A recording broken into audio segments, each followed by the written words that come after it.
तर जय शिवराय मित्रांनो, स्वागत आहे तुमचं आजच्या व्लॉगमध्ये। जसा आजचा दिवस उजाडला तसं माझ्या ध्यानात आलं की आज आपल्याला गोलेगावच्या मंदिराची साफसफाई करण्यासाठी जायचं होतं, पण साफसफाई काही एकट्याने व्हायची नाही। साठी दोन कार्यकर्ते आता जाता जाता घ्यायचे आहेत। तर मंडळी त्यांना जाता जाता घेऊ।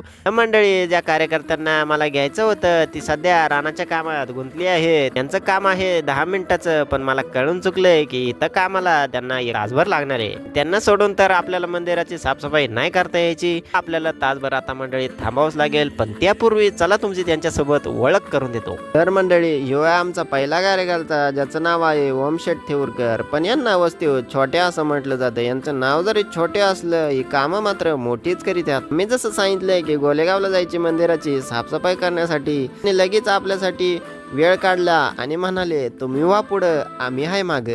तर मंडळी हे आहेत आमचे दुसरे कार्यकर्ते, म्हणजेच अतुल शेठ पाचरणे, म्हणजेच आमचे दाजी। आणि दाजीनी खाल्ली शेंगदाण्याची भाजी, आणि शेंगदाण्याची भाजी खाऊन ते अतिशय जोमात डाळिंबाला औषधाची फवारणी करत आहेत, जेणेकरून आपल्याला साफसफाईसाठी लवकर जाण्यात येईल। त्यांना जसं आम्ही म्हटलं की आपल्याला साफसफाई करण्यासाठी जायचंय, हे सुद्धा आपल्याला म्हटले की तुम्ही व्हा पुढं आम्ही हाय माग। तर मंडळी आमचं दाजी एकदम जोमात औषधाची फवारणी करत आहेत, पण तरी पण त्यांना थोडाफार वेळ लागणारच आहे। त्यापूर्वी चला दाजींचा डाळिंब तुम्हाला दाखवितो। तर मंडळी दाजींचा हा डाळिंब तुम्ही पाहू शकता, बाकी सगळं कोमात, पण दाजींचा डाळिंब मात्र जोमात। तर मंडळी तुम्ही पाहू शकता चिमणे उडाले भोर, आणि आमच्या दाजींनी दिला डाळिंबाला औषधांचा धूर। तर मंडळी ह्या कार्यकर्त्यांनी 10 मिनिटाचं काम सांगून त्यासाठी तासभर वेळ घालवला, आणि शेवटी काम उरकावलं, आणि आता म्हणतात आधी आपण गोडभर पाणी पिऊ मग साफसफाईसाठी जाऊ। कार्यकर्त्यांच्या इच्छेखातीर परत एकदा गाडी घराकडे वळली। तर मंडळी आम्ही घरी येऊन पाण्याचा घोट घेतला, आणि त्याचबरोबर सार्थक शेठ इंदुरकर म्हणजे सोन्यासाठी आम्ही थांबलो। आधी म्हणला मी येतो आणि आता म्हणतोय मी जातो। मंडळी तुम्हाला या कार्यकर्त्याचं वागणं पटलं का? कमेंट मध्ये नक्की सांगा। तर मंडळी एकदाची सगळी कामे मार्गी लावली, आणि गोलेगावच्या मंदिराच्या दिशेने आमची गाडी वळवली।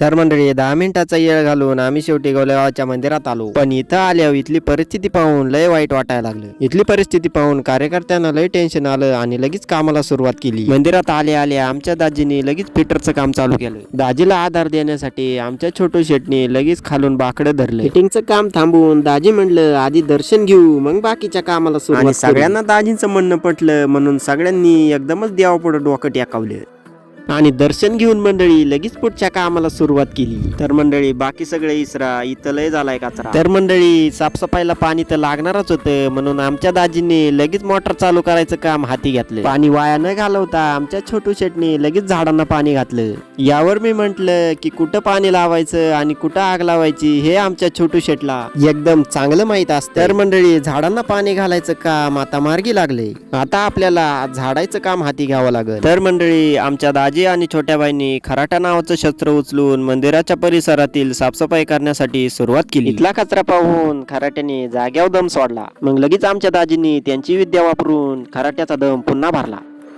कुठल्याही क्षणाचा विलंब न करता छोटू शेठ आणि दाजींनी साफसफाईला सुरुवात केली, आणि आता मला सुद्धा साफसफाईला सुरुवात करावी लागेल।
मंडळी तुम्ही पाहू शकता की मंदिराचा परिसर आता खूपच भारी वाटायला लागलाय. तरी पण मंडळी मंदिराच्या एका बाजूची साफसफाई अजून तशीच आहे. तर चला मंडळी ती सुद्धा साफसफाई उरकून घेऊ. तर मंडळी पुढचं काम करायच्या आधी छोटू शेटने आम्हाला बिस्किट खाऊ घातलं, त्याबद्दल त्यांचं मनापासून धन्यवाद. तर मंडळी तुम्ही परत एकदा बाकी सगळे इसरा आणि इथं लय झालाय कचरा.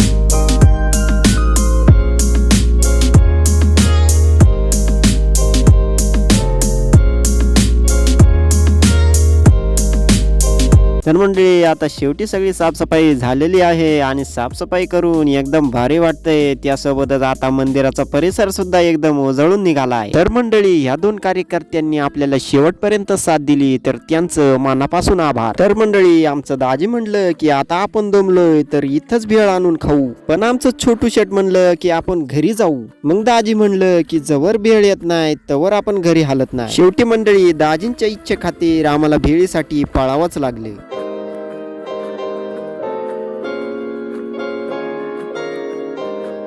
तर मंडळी जसा भेळीचा पुडा दाजींच्या हातात दिला तसा दाजींचा आत्मा शांत झाला. तर मंडळी दाजींची आता वेळ काढून झालेली आहे आणि आता आपला ब्लॉग संपायची सुद्धा वेळ झालेली आहे. तर मंडळी तुम्ही दिला आम्हाला वेळ, आम्ही खातो वेळ. तर मंडळी मंदिराची साफसफाई करून एकदमच भारी वाटते आणि देवाच्या चरणी हीच प्रार्थना की आमच्या हातून सदैव अशी छोटी मोठी कामं घडत राहू. तर मंडळी अशा तऱ्हेने आजचा ब्लॉग संपतो. सगळ्यांना आमचा जय श्रीराम.